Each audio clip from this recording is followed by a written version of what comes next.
நான் மட்டும் தேரோட்டியா வரலனா சிவபெருமானால திரிபுரத்தை எரிக்க முடியுமா அப்படின்னு தேரோட்டி நினைக்கிறான்.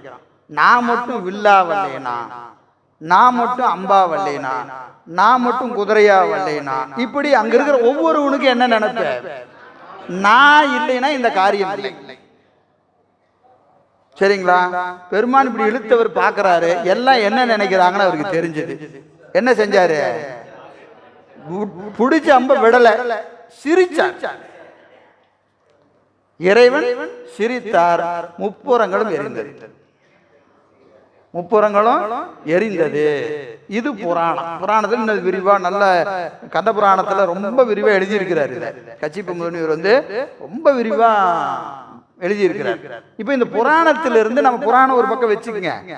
அது இப்படி இந்த தேரா வந்தாரு, அது வந்தாரு, அதெல்லாம் விட்டுருங்க.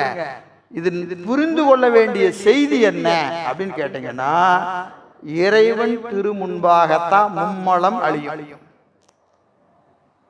நான் இல்லைனா நினைக்கிற வரைக்கும் மும்மலங்கள் அழியாது. அங்க 3 என்று சொல்வது 3 அசுரர் கிடையாது. ஆணவம், கண்மம், மாயை. இந்த ஆணவம், கண்மம், மாயை என்று சொல்லக்கூடிய மலங்கள் இறைவன் திருமுன்பாக நின்றால் அன்று, இறைவனுடைய திருநோக்கம் இருந்தால் தான் அழியுமே ஒழிய, நான் இல்லை என்று சொன்னால் என்று நாம் நினைக்கிற வரைக்கும் இந்த மலங்கள் அழியாது. இதுதான் கடைசியா இருந்து எடுக்க வேண்டிய செய்தி. புரியுங்க? ஒவ்வொரு புராணத்திற்குள்ளும் ஒரு தத்துவ ஞானம் இருக்கும். எல்லா புராணத்திலும் தத்துவ ஞானம் இருக்கும். புராணங்கள் கதை வழியாக பாமர மக்களுக்கு கொண்டு செல்வதற்காக சில வகையில அதை சொல்லி இருப்பாங்க. சரிங்களா? அதை நீங்க அப்படியே வச்சுக்கிட்டு பொருள் செய்யக்கூடாது. புராணங்களை அப்படியே பொருள் செய்யக்கூடாது. புராணத்தின் நோக்கம் ஆன்மாக்கள் அறிவை திருத்துவது, அதுதான் நோக்கம்.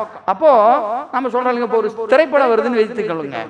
ஒரு திரைப்படம் வருது, அவன் படம் எடுக்கிறதுக்கு முன்னாடியே முடிவு பண்ணிடுறான் யாரு ஆடியன்ஸ் பண்றானா இல்லையா. இந்த படத்துக்கு இவங்க தான் ஆடியன்ஸ். யாரு? படிச்சவங்க இந்த படத்தை பார்ப்பாங்க, பாமர மக்கள் இதை விரும்பி பார்ப்பாங்க. இல்ல ஏ சென்டர்ல ஓடும், பி சென்டர்ல ஓடும், சி சென்டர்ல ஓடும்னு படம் எடுக்கிறதுக்கு முன்னாடியே ப்ரொடியூசர் முடிவு பண்ணிடுவார். அவர்களை நோக்கி தான் அந்த படம் அமைக்கப்படும். புரியுதுங்களா? அப்ப அந்த படத்தினுடைய காட்சி அமைப்புல எப்படி இருக்கும், யாரு ஆடியன்ஸ், அவனுக்கு எது பிடிக்கும், அதுதான் அந்த படத்துல இருக்கும். அது மாதிரி